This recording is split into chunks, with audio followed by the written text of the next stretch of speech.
I know you Donald Trump fans have high hopes, but get real. He's a long shot. The smart money, the people who bet, say Hillary's pretty certain to be America's next president.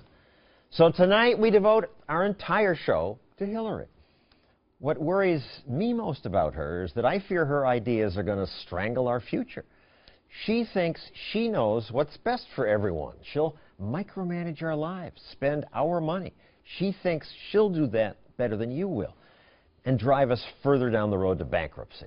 We already spend and promise to spend much more money than we have, and yet Hillary wants to spend more. It's worth it, she says, because her spending will create jobs. Jobs in infrastructure, our roads, our bridges, our tunnels, our ports, our rail systems, our water systems. The audience applauds, but don't, says Dan Mitchell at the Cato Institute. Here to debate him is Democrat and Fox News co-host Juan Williams. So, Juan, you like Hillary? Going to vote for her? I probably will vote for her if she's running against Trump. But the question that you asked to me is quite important, and I'm so glad that you're doing this, because I think for many people, the idea that you would invest more in stimulus spending comes across almost as profane. Yes. And I'm here to say to you, John, if you had spent more, you might have gotten more bang for your buck.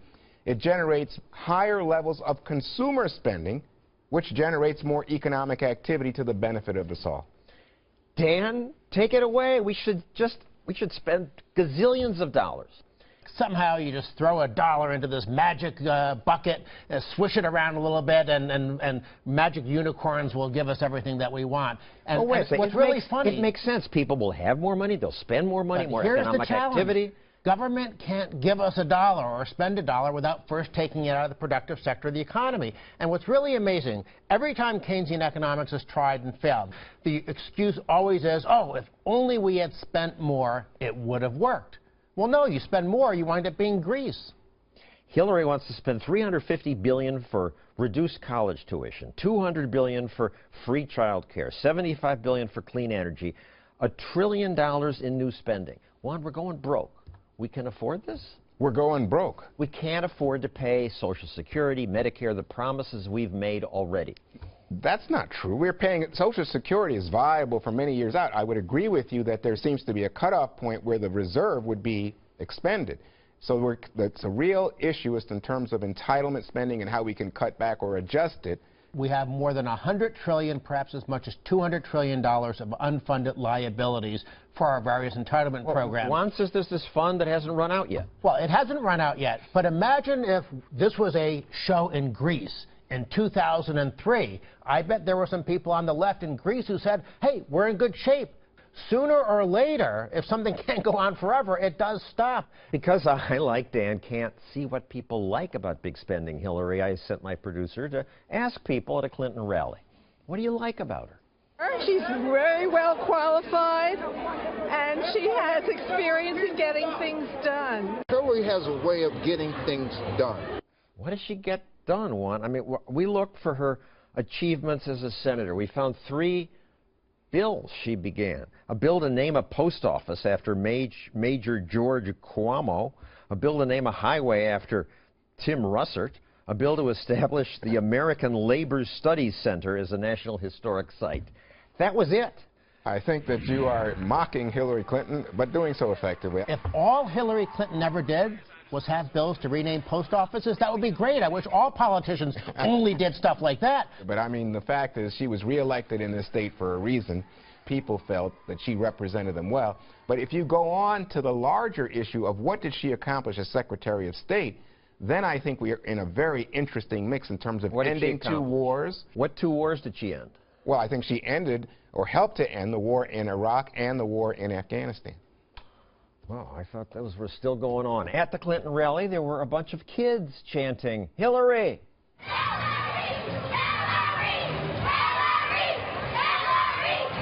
Hillary! It's so cute to see them. Oh, the kids. I think real loyalty starts when you're about that age. It's unattractive to me. It's unattractive even when you see young people out there screaming profanities at Trump because he demonizes Mexicans and Latinos. I don't appreciate it. I think it's wrong. One big Democratic theme this year has been the conceit that a few government subsidies will stop climate change. We are going to combat climate change by creating clean, renewable energy jobs by the millions. I believe that we can have installed 500 million more solar panels by the end of my first term and enough clean energy to power every home in America by the end of my second term. Take money from people and subsidize people like me who can afford a house with solar panels on it. This is a good thing, and it's going to have any effect on climate change? I think it has a tremendous. What do you mean? If people are burning fewer carbon-based fuels and relying more on the sun, the wind, in other words, environmentally friendly sources of energy, I think that helps us all if you are concerned about climate change. Maybe you're not. Well, I'm concerned if climate is changing. I just am not sure we did it, and Right. I'm certain that these things aren't going to make any difference. This is just a recipe for more Solyndra-type scandals and slush money to corporate donors and things like that. I don't want the government trying to micromanage the economy and using green energy as an excuse. But if there's an environmental problem, that's a role for government. If it's happening and it's caused by man, what is the most intelligent way to mitigate it and deal with it? And I don't think having government industrial policy is going to be the smart approach.